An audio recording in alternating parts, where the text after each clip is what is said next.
Welcome in to the Common Dad Podcast Season 2. My name is Justin. I am, of course, joined by Ryan and Andrew. Gentlemen, how are we doing this fine evening? It's a day that ends in Y. Quite well. Yeah, it is. It is. It's getting a little sultry here in Georgia. Getting a little we're Sultry? yeah, it's getting Sultry. sticky. Ooh, Sticky. Is That's that the word word I you were looking used. for? muggy? Doesn't matter. Muggy? I'm not Would sure I know muggy what it be a means, better but word? yes, muggy, and I think the most accurate word would be sticky. Things are sticking to other things, and it's not. I'm already done with summer. Give me like 2 weeks. I'm ready for fall. I'm ready for football. It's not. It's not ideal. Well, It's baby powder season. it's I'm with muggy you almost there. year Ready round for in football. Florida. So That's true. That's absolutely true. Remember when I lived in Florida, I had the car that only one window do worked, remember and it was that. a 2-door, and I had to open it. Yeah, imagine going out on a date with that, trying to work your way. It wasn't We've all great. been there. It wasn't great. But anyway, tonight we have our first semi-serious topic of the season 2, which is shocking, which means it definitely wasn't my idea. But no, it's a good topic. We are going to be discussing. We're all fathers of multiples, so we're going to be kind of talking about how you navigate that as far as building the relationship, not necessarily with us to them, but brother sister, brother brother, sister sister, because it can be a little tricky. Especially, who's got the biggest age gap here? You, Ryan? 2012, Yeah, we're 2015, 3 and years. 7. 3 years. Drew, how far? We're like Two- 3.5 it's years. more like 2 It's years. probably you guys. Yeah. Well, I've got Your I've got oldest to your 3, and my youngest, yeah. youngest will. Yeah, my oldest of my because I've got 3. I got 3 boys. So right now, I mean, there's only so much you can do with the 6-month-old as far as bringing along a relationship there, other than just, hey, let's try not to really hurt the baby. That's really the only relationship thing that we're going. Try not to drop the child. It's Yeah, a good start. It's a good it's place been to start. so far. No major issues so far. Elijah dropped him a little bit today, but he's only like 3 feet tall. So when he drops him, he doesn't go that far. It's fine, really. He's got a fluffy diaper on. Right. It's not an issue, but I don't know. For me, I think the most important thing, at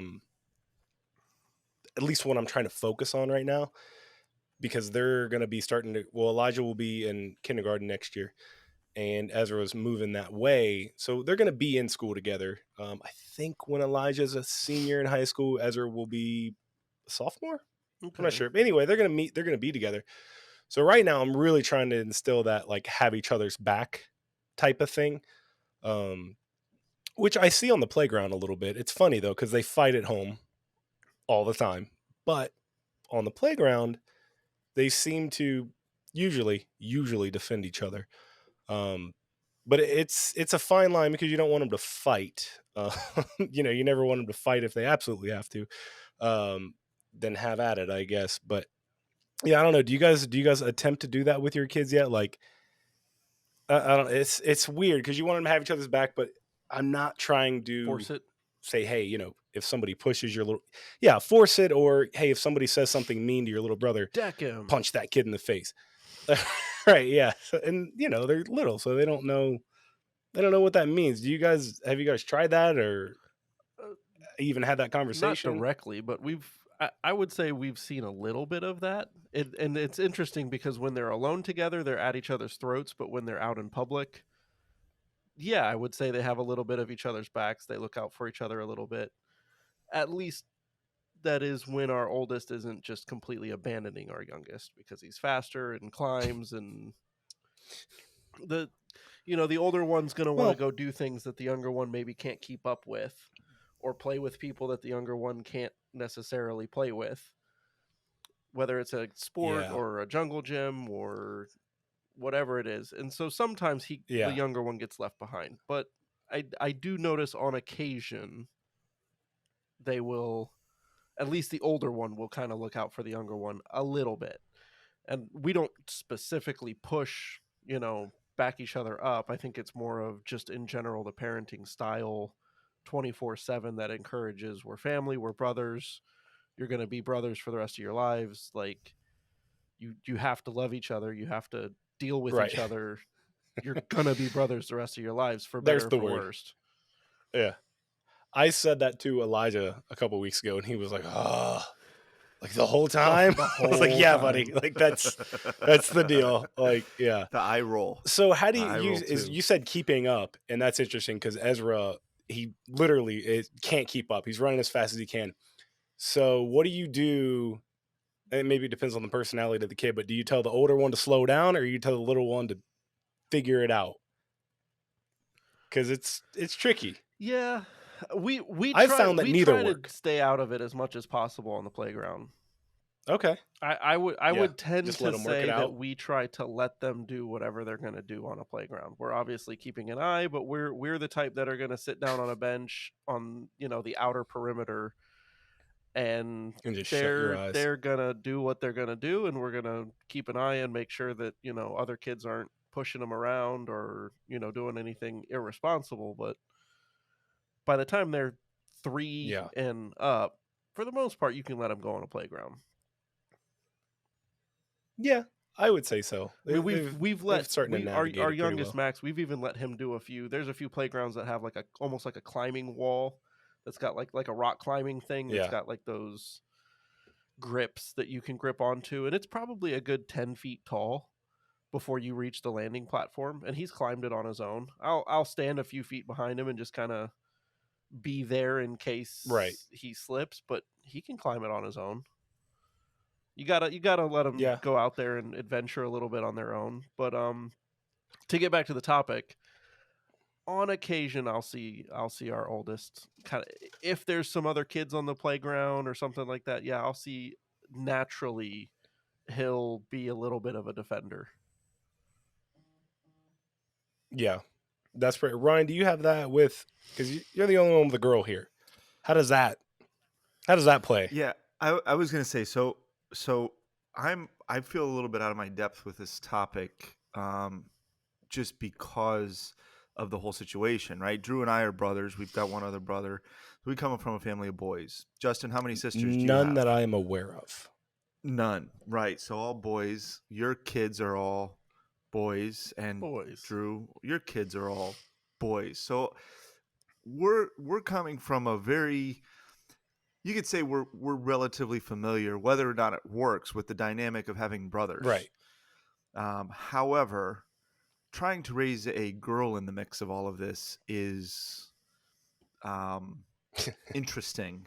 Is where I'll put it. It's enlightening. Might be another adjective you can use, because little things too, like, and I know you guys aren't probably quite there yet, but when your boys are old enough, you can say, "Hey, take your younger sibling to the restroom. He's got to go to the bathroom." Like, you don't have to get up every time at the restaurant. I can't do that. True, man. I can't say. I mean, technically now with non-gender specific bathrooms at certain locations and stuff like that, that's a different topic for a different podcast. But for a different podcast. But no, we are not going to be in the habit of saying, "Katie, take your brother to the bathroom," or "Katie," like, they're going to experience different things, and the personalities are completely different. And the group of friends, Drew, I know, growing up for us, there was a lot of, commingling of friends because we're all boys. We're all interested in the same sort of things. Katie still plays with dolls and doll houses when her friends come over, and it's not necessarily the thing that Matthew wants to do. Matthew wants to watch sports and ninjas and play with Beyblades and stuff that Katie's not really going to be interested in. And so it's I'm trying to do this over here, and I'm trying to do this over here, and there's not even a, well, you guys should play together, because while we try not to do like dolls are only for girls and Beyblades and ninja stuff is only for boys, it does tend to be where their groups of friends are leaning and what they're going kind of naturally, right? So there's not a whole lot of, you guys figured it out, you need to play together, because you're also then forcing something that you can certainly understand why the other, that's true, why one child may not be interested in and coinciding. So now you're having to set up 2 play areas, or go to your room to, Katie, you want to read a book, go to your room. Matthew, you want to do this, go to your room. So now you're almost encouraging Right. separation. And then it's Drew brought up an interesting point early on that when they're together, they're at each other's throats, but when they're out in public, they do things a little bit differently. And so, we started with Matthew really early on with, well, you're the man, right? You're the boy, and I'll leave him at my mother-in-law's house, and Yanni has all sisters, so it's all girls at the house, and Matthew would be there, and I'm like, listen, you're the man of the house, and boys do what? And he says he's learned at a very early age, boys Right. protect girls. Like, we always try to protect girls. You're always at a girl's service. You girls go first, that sort of thing. Just kind of showing respect. And out in public, for the most part, he does it. And away from his sister, he does it. He's gotten treats and what do I want to say, handouts and things like that consistently at school. And he always grabs an extra for Katie. He always thinks Right. about her.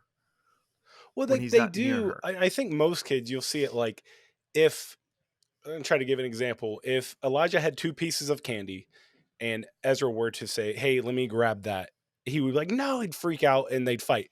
Mm-mm. But if Elijah, given the opportunity to give him that Yep. same piece of candy in that same moment, loves it. He likes to see the excitement on his face. So, like, it's there, Absolutely. but it has to be, at least for my kids, Their and own it sounds like choice. probably for you guys too, it's got to be the own choice. Like, it's I don't know, it's tricky. Now, Ryan, you brought up something interesting with the talking about you're the man of the house, kind of that mentality.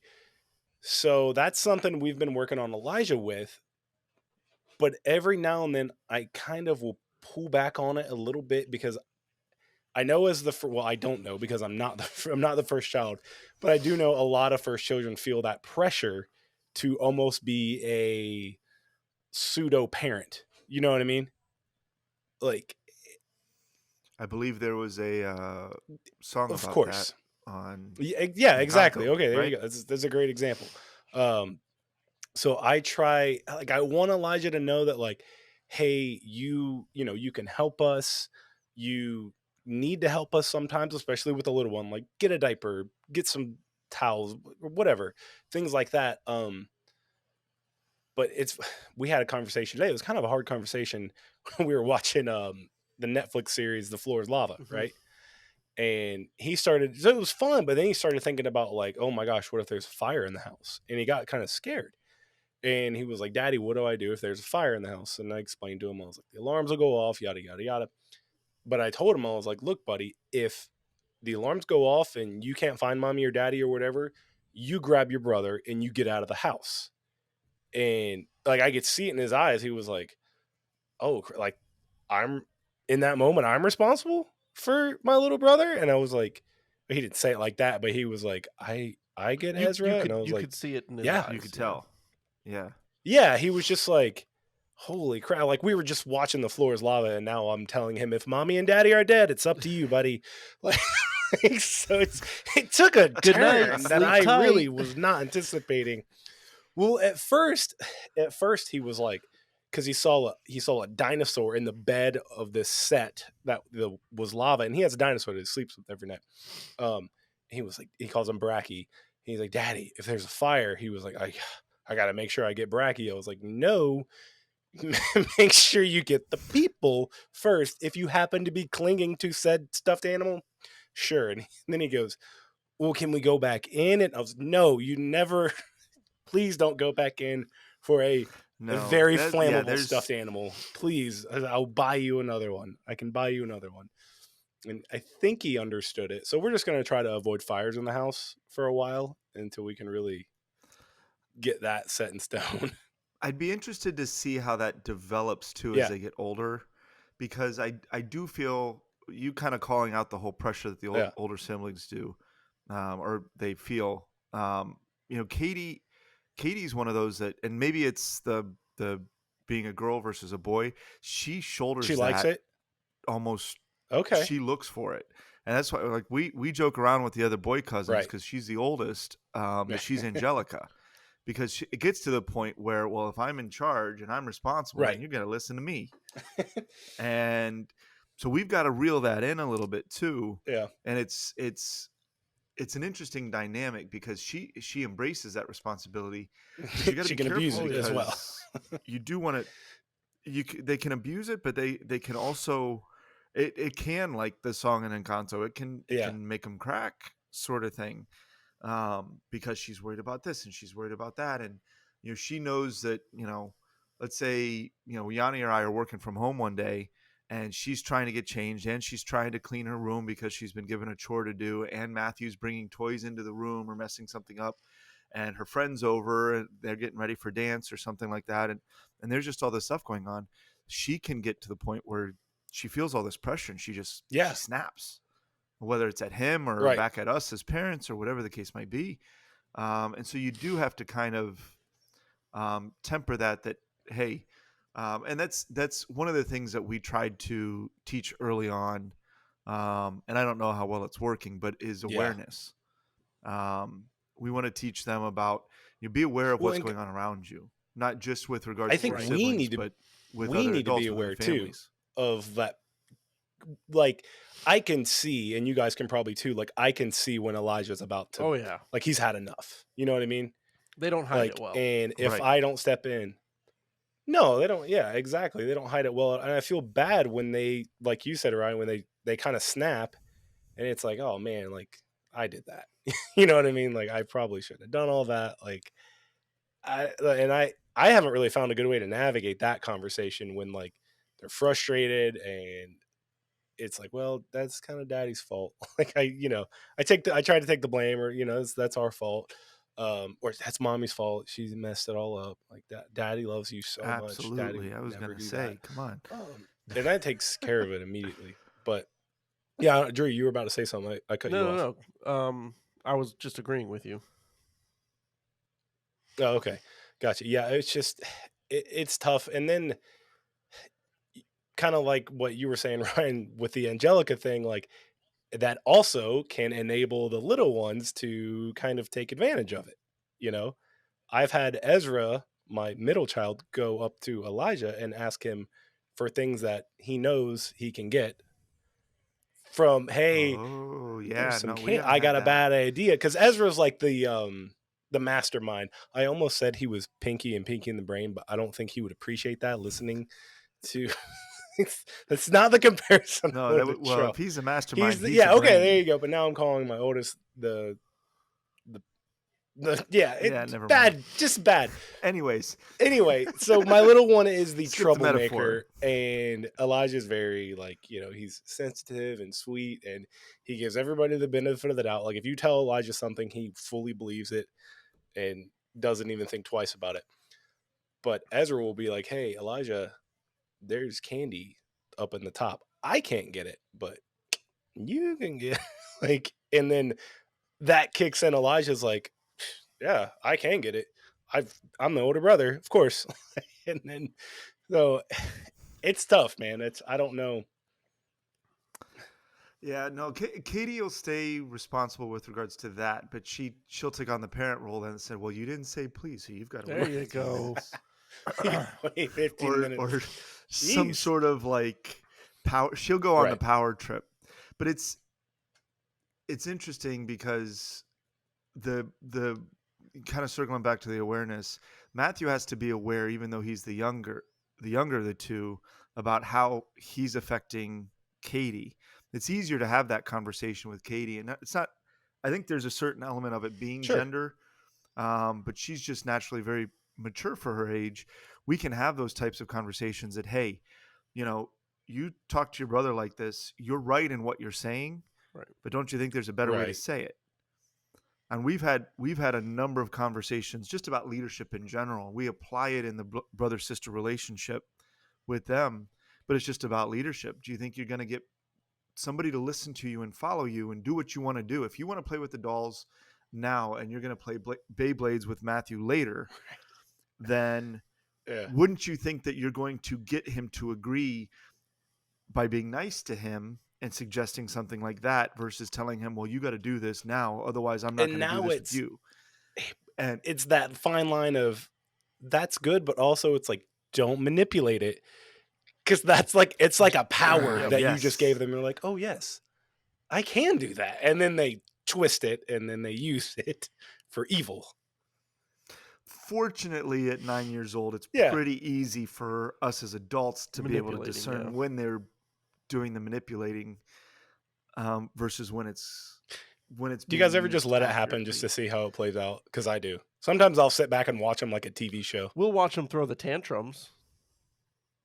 I would pop up popcorn and watch them throw a temper tantrum all day. And that works? They eventually stop?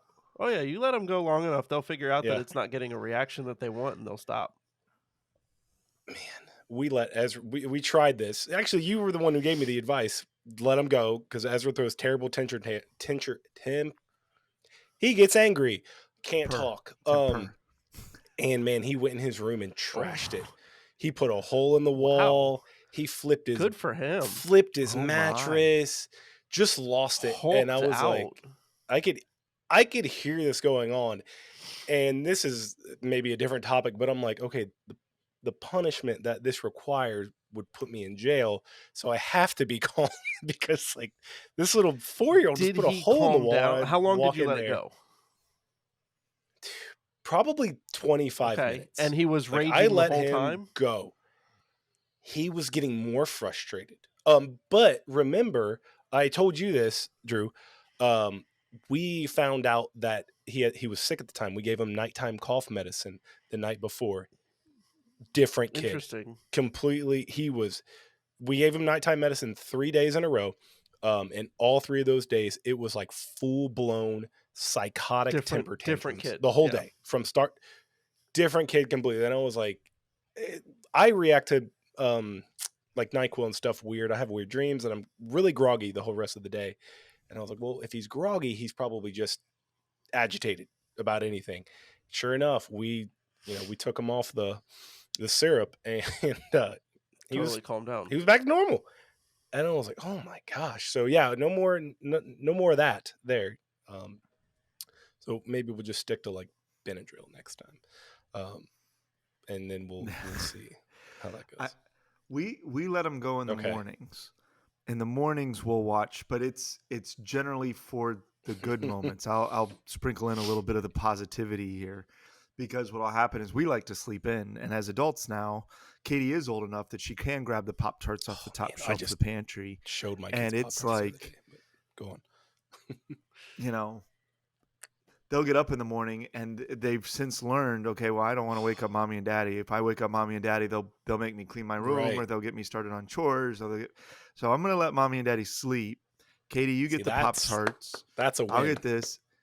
And we'll come out in the morning and I'll peek through a little bit and I'll see they'll be cuddling on the couch under sharing a blanket, watching the same TV show, and how they in the morning compromise on a TV show beyond at 7 a.m. versus 7 p.m. when it's absolutely impossible for they'll them say to no, just anything. Just to spite. Yeah. I'll never understand. They'll want to watch it. They do. Nope. They say no just because. Keep you from watching it. But they do it at 7 a.m. and it's fantastic. So we'll peek in on that. We'll snap some slide pictures. But that's a good. So last question before we wrap this up, and you can answer it quickly. But like, fast forward, like I don't know, 20 years. What would like your ideal relationship with your kids be when they're older with each other? For me, it would be as close as possible. Like but I still want that older brother, and this may be morbid, but like, when I die, because eventually, believe it or not, I'm probably going to die. It's not crazy to think with modern medicine, live up to, odds are high. But like, I still want Elijah to kind of have that, like, okay, when parents are gone, like it's up to him. It's, you're still looking out, even though your younger brother's still 24 years old, whatever. God, I hope I'm not dead by then. You just put the date on it. However, like, I did. I just put the date on it. But like I still want to have that, like I still want him to have that. I'm the older brother, and I've kind of got this. So that's kind of what I want him to have. But again, without putting too much pressure on him, I don't know if that's possible, but we'll see. Maybe he'll listen to this when I'm dead, and he'll figure it out from there. But that's kind of my like overall goal. That's what I'm aiming for. Is I want them to be as tight as possible, but still kind of have that Yeah, like older brother, middle brother. I mean, I would agree that they need to be tight. I don't per se agree with the older, middle, younger. I once they're adults, I think they can figure out who's going to take responsibility based on certain aspects of whatever the situation might be. That's a good point. That's actually a better idea. Ryan has done finances. It's actually way better before. Yeah. So I'll, if and when my parents, it's their time, yeah, let's make the most logical choice about who can make the wisest decisions financially. I mean, that doesn't seem like a no-brainer. It's not because he's older, it's because he has experience in that regard. He's so old. Really old. So old. Really old. Hey, Ryan, where do I put my shillings? Where do I invest those? So that's a way better idea. I don't see it as an older, middle, and youngest. I see it as who can handle what situations better. But I would hope that they're all. I would hope that they're all close enough to each other that they would at least communicate. Yeah. Once a week, twice a week, like get together and hang out on occasion, get the cousins together, etc. Yep. That's a good. Okay, yeah. I rebuff what you said. I'm doing that one. Maybe Ryan's got a better idea. Yeah, I think Drew. Okay. I think Drew nailed it. We've seen this a little bit with our father and just his experience with some, whether it was legal things or financial things. When our grandfather had gotten ill, he got throat cancer several years back, and Pops ended up moving to Florida, and. Pops isn't the oldest. He's actually the youngest of the original four, and that's the original, story the with first the family batch. tree there. But the original four, the first batch of children. Yes, he's actually the youngest. Your family has the most confusing family tree. It's absolutely. But I think Drew nailed it. I think there are certain things I could see Matthew going to Katie for, and I see, for example, Yanni's sisters will call her up for all kinds of different things. And being a lawyer and attorney, and what do I do with this, and what do I do, and stuff that she obviously doesn't even do, but like I got a parking ticket, how do I handle this sort of thing, or a speeding ticket, how do I make sure I don't get points on my light, like, and she doesn't do that type of law at all, but she still, as not the older sibling, but the sibling that has more experience in that field, will kind of guide them through the process. I do think that you'll have naturally some things that happen just in life that put you in circumstances. So it's not just expertise. So another, for instance, is, I've got maybe a little bit more money, or more financial experience. And my kids are a little bit older. Drew's got more technology experience, but not only that, he owned a home before I did. So when it comes to like figuring out repairs around the house and stuff like that, I'm the older sibling, but I'll call up Drew and I'll say, dude, how do I do this, or how do I tackle this? And I'll talk to my dad about it too. But I know that Drew's got experience as a homeowner doing some of this stuff that, I just bought my first house last year. So I'm still trying to kind of figure out some of the things. So it's not just, it can kind of grow career-wise, but just, it can come just experience. True. That's a good point. Man, that makes me makes me think I don't know anything about fixing anything. But the idea remains that there's, and this is what I think you're hitting on, Drew, or Justin, that there's enough trust between them that they continue to communicate and trust each other with, hey, I've got an issue. Just lean on each other. Whatever that issue is. Yeah. That trust in each other as brothers, sisters, what have you. Leaning on each other for support. Yeah. As they get older, no matter how much they might leaning on each other is the way to go. Yeah. Right. Yep. Definitely. I think that's a good note to end on right there. Well, this has been another episode of the Common Dad Podcast. Season 2. As always, do not forget to leave that 5-star review.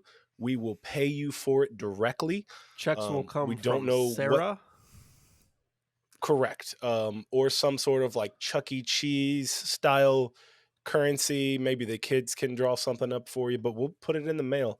You do have to pay for postage, though, with actual American dollars. But anyway, leave that 5-star review. We would love to absolutely see it, and we'll definitely read it. Of course, do not forget to follow us on Instagram, Facebook, and go follow us on YouTube. Subscribe, click the bell, and whatever other buttons they have. Just click them all, do all of them. And of course, if you listen to the podcast, you can go on YouTube and see how ugly we are. I bet we're uglier than you think that we are, but you should probably just go find out anyway and see. So anyway, thank you guys so much for listening, and we will see you next time. Thank you guys so much for watching today's episode of the Common Dad Podcast. Let us know if you liked the video by giving us a thumbs up. Even if you didn't, give it a thumbs up anyway. Be sure to subscribe, click the bell to get notifications every time we post a new video. Also, do not forget to follow us on Instagram at _common_dad and on Facebook at The Common Dad, so you can let us know your thoughts on today's episode.